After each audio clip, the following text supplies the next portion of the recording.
आप देख रहे हैं जय भारत टीवी।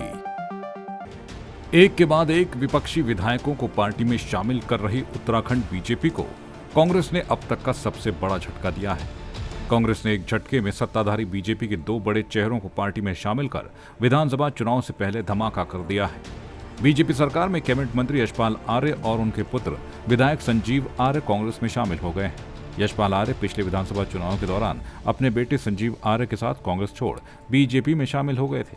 वर्तमान में यशपाल आर्य बाजपुर से विधायक हैं और सरकार में मंत्री हैं, जबकि उनके पुत्र संजीव आर्य नैनीताल विधानसभा से विधायक हैं।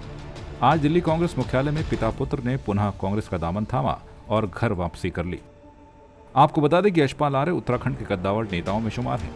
राज्य की राजनीति में वो दलित चेहरे के तौर पर भी सबसे मजबूत नेता माने जाते हैं।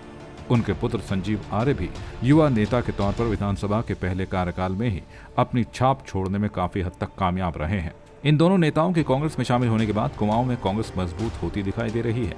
यशपाल आर्य और उनके पुत्र संजीव आर्य के कांग्रेस में शामिल होने को पूर्व सीएम हरीश रावत के उस बयान से भी जोड़कर देखा जा रहा है, जिसमें हरीश रावत ने कहा था कि उत्तराखंड में मुख्यमंत्री कोई दलित चेहरा होना चाहिए।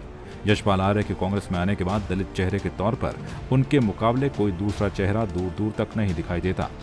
कहा यह भी जा रहा है कि सत्ता में वापसी के बाद यशपाल आर्य को पार्टी डिप्टी सीएम का पद भी दे सकती है। जय भारत टीवी के लिए देहरादून से हेम भट्ट की रिपोर्ट।